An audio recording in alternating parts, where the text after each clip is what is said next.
नमस्कार, मेरा नाम कमर है। आज के इस पॉडकास्ट में हम बात करेंगे इज़राइल की और हमास के बीच में जो युद्ध चल रहा है, इसको 8 महीने से ज़्यादा हो गए। 9वाँ महीना भी खत्म होने का नाम नहीं ले रहा और पिछले कुछ दिनों से जो अ, वीडियो और रिकॉर्डिंग्स आ रही हैं वहाँ से, उससे तो लगता है कि इज़राइल के बहुत सोल्जर्स भी मर रहे हैं, उनके टैंक्स भी बहुत बर्बाद हुए हैं, उनके हेलीकॉप्टर को भी गिरता हुआ दिखाया है और ये लगता है कि ये सही वीडियो हैं, इसलिए कि काफ़ी क्रेडिबल न्यूज़ एजेंसीज़ या न्यूज़ प्लेटफ़ॉर्म्स जो हैं, उन्हीं ने भी इसको दिखाया है। भारत में भी हमने देखा कुछ जगहों पे, कई जगहों पे दिखाए गए हैं। तो इससे लगता है कि और वो जिस तरीके से है, वो बिल्कुल क्लियर कट दिखता है कि उनके ऊपर हमास के सोल्जर्स छिपे हुए निकल के उनको छिपे रहते हैं, जो निकल के उनके ऊपर अटैक करते हैं और पूरा ऑपरेशन दिखाया जाता है उसके अंदर। ये भी दिखाया जाता है कि वो उन्हीं रबल्स, उन्हीं खंडहरात के बीच में ये ऑपरेशन चल रहा है, जहाँ पे जिसका उनको फ़ायदा होता है। अब प्राइम मिनिस्टर इज़राइल के जो बेंजामिन नेतन्याहू साहब हैं, वो अमेरिका में पहुँच रहे होंगे या पहुँच चुके होंगे अब।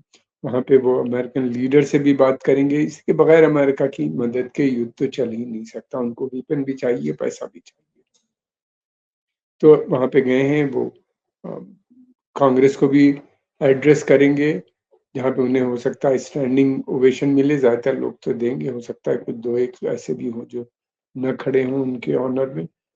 और आखिर सवाल इस बात का है कि ये अमेरिका क्यों इज़राइल को इतनी मदद करता है? उसके क्या कारण हैं? ये जानना बहुत ज़रूरी है, तभी आप युद्ध के बारे में समझ सकते हैं। उसका सबसे बड़ा कारण ये है अमेरिका का जो इंटरेस्ट है, उसको इज़राइल आगे बढ़ाता है। अब इंटरेस्ट क्या है? तेल, गैस है और ये तेल, गैस सबसे इम्पोर्टेंट है और ये तेल, गैस की सप्लाई अमेरिकन चाहता है लगातार उसके क्षेत्र में बनी रहे। ये ठीक है, अमेरिका के अंदर तेल बहुत निकलता है, इसमें कोई शक नहीं, लेकिन अभी भी काफ़ी कम है उनको भी ज़रूरत रहती है पर्शियन गल्फ के तेल की। और दूसरी बात ये कि कारोबार, वो तेल लेते हैं, रिफाइन करते हैं, हैं और तेल से बहुत सी और बाई प्रोडक्ट बनता है, जिसमें फर्टिलाइज़र भी एक है, जिससे बहुत मुनाफ़ा होता है। फार्मास्यूटिकल सेक्टर में है, कपड़े, टेरीन, फिर उसके अलावा प्लास्टिक, आप नाम ले लीजिए, पचासों कंपनियाँ डिपेंडेंट होती हैं ये पेट्रोकेमिकल अ, ये पेट्रोल के जो केमिकल है, पेट्रोकेमिकल इंडस्ट्रीज़ में काम आता है और इसी से वो बनते हैं सब। इसलिए अमेरिका का बहुत बड़ा इंटरेस्ट है कि उसका वर्चस्व जो है, वो पश्चिम एशिया में बना रहे। तो अगर युद्ध हो रहा है, तो उसमें इज़राइल का जीतना उनके लिए बहुत ही इम्पोर्टेंट हो जाता है। अगर इज़राइल हारता है और इज़राइल अगर हारता है और फ़िलिस्तीन की वहाँ पे गठन हो जाता है, तो इज़राइल का जो दबदबा है, वो हमेशा के लिए खत्म हो जाएगा। इज़राइल का सर्वाइवल भी मुश्किल हो जाएगा। जैसे कि अगर इज़राइल अमेरिकन इंटरेस्ट नहीं सर्व करेगा, तो फिर उसको इतने पैसे भी नहीं मिल सकते। हालाँकि फ़िलहाल हमारे इज़राइल ने बहुत चालाकी से अपने नेशनल इंटरेस्ट को इज़राइल के नेशनल इंटरेस्ट से जोड़ दिया है, थोप दिया है उनके ऊपर। ये उनकी रिस्पॉन्सिबिलिटी बन गई है कि इनको सपोर्ट करें। अब दूसरी बात ये है कि नेतन्याहू जो हैं, ये वॉर मॉन्गरिंग वाले हैं। ये चाहते हैं युद्ध चलता रहे, मगर ये अकेले नहीं हैं। ये सोच लेना कि ये नेतन्याहू अकेले इस तरह का डिसीज़न लें। इसके पीछे वहाँ पे सब लोग, सब भी जुड़े हुए हैं और जो अपोज़िशन होता है, वो दिखाने के लिए होता है या वो इस किस्म का है कि इनको हटाओ, हमको बनाओ, तो हम ज़्यादा अच्छी तरीके से फ़िलिस्तीनियों का क के के मूवमेंट को दबा देंगे। इस तरह की बातें हो रही, मगर कोई ये फ़िलिस्तीन के गठन की बात नहीं हो रही। उनका इज़राइल का क्या ऑब्जेक्टिव है कि अमेरिकन पावर जो है वो डिक्लाइन हो रही है, इसलिए जितनी जल्दी हो सके ग्रेटर इज़राइल बना लो। तो ये जो वहाँ पे इतनी ये जो गाज़ा में हो रहा है, ये बेसिकली इथनिक क्लींजिंग है। ऐसी सिचुएशन क्रिएट कर दी गई है कि जहाँ से अब ये संभव नहीं है कि वहाँ पे कोई रह सके। नहीं लगता कि रिकंस्ट्रक्शन वर्क आसानी से वहाँ पे ये लोग करने देंगे या फ़िलिस्तीनियों को सके। जिससे कि बड़ी सोच समझ के काम हुआ है। 38,000 से ज़्यादा मारे गए हैं, इससे कहीं ज़्यादा 1 लाख के करीब मलबे में दबे हुए होंगे, कई हज़ार बच्चे मिसिंग हैं, कुछ पता नहीं है औरतें कहाँ हैं, हज़ारों की तादाद में 1-2 तादाद क नंबर नहीं है।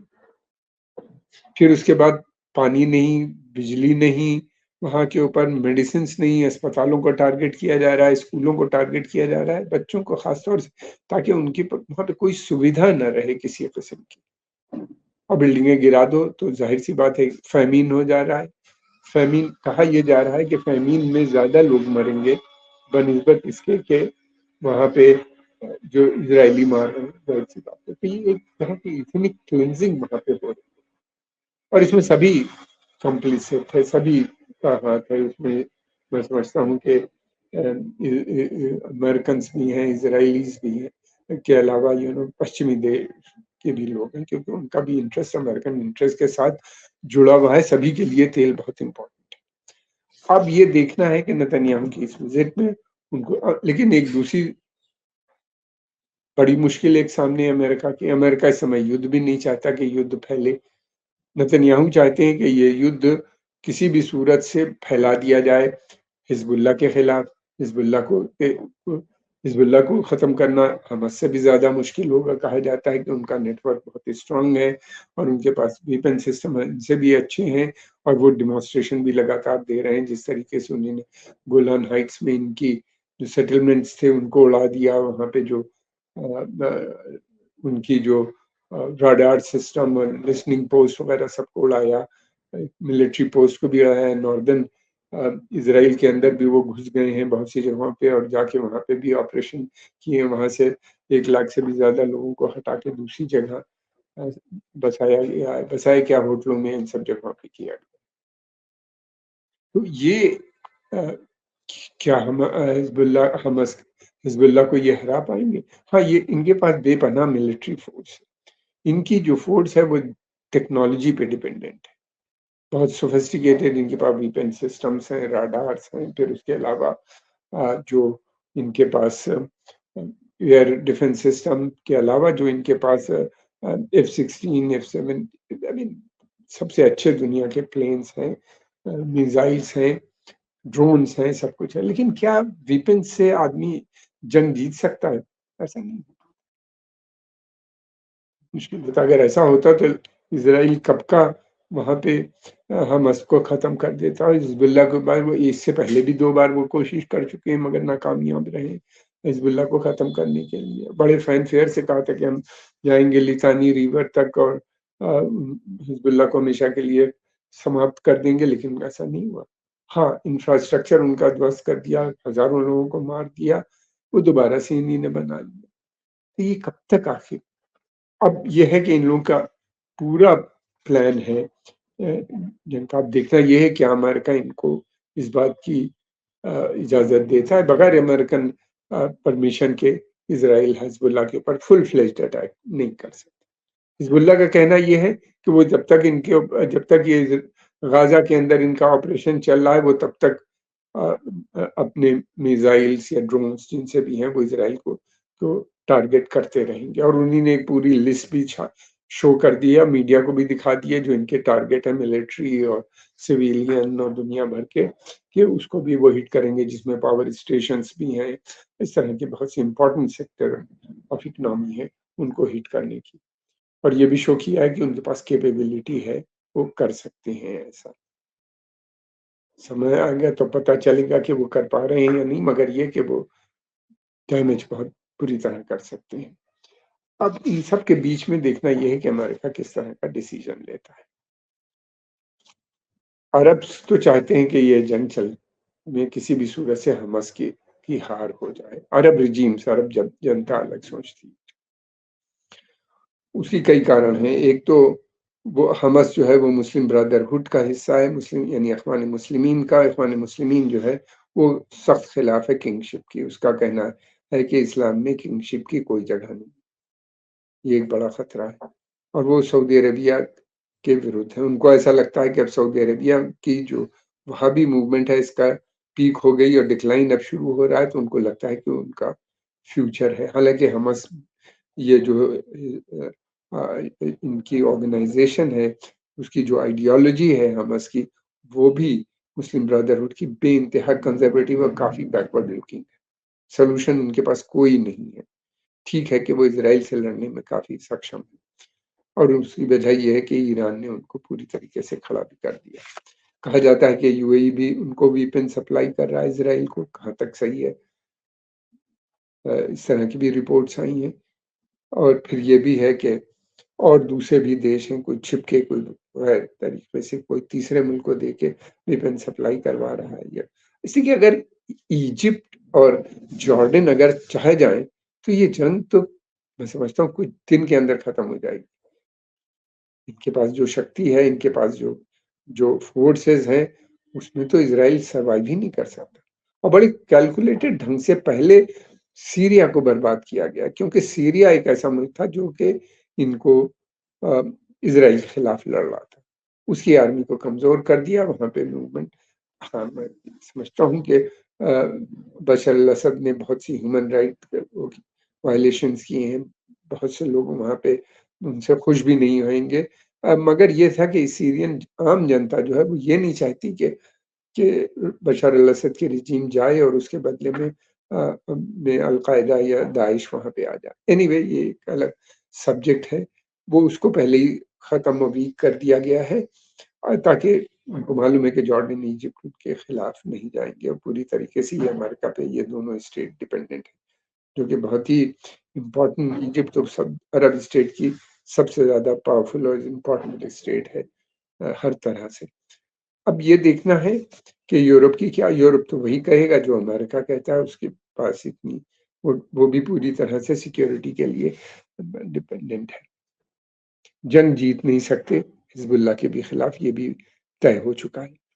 ये एक अ, ये आने वाला समय बताएगा लौट के क्या करते हैं इसलिए कि जो ऑब्जेक्टिव है इज़राइल का वो ये है कि हमास और हिज़्बुल्लाह दोनों को समाप्त कर दो। अगर समाप्त नहीं कर सकते तो इतना डिग्रेड कर दो कि इनको दसियों साल लगे मर्ज होने में।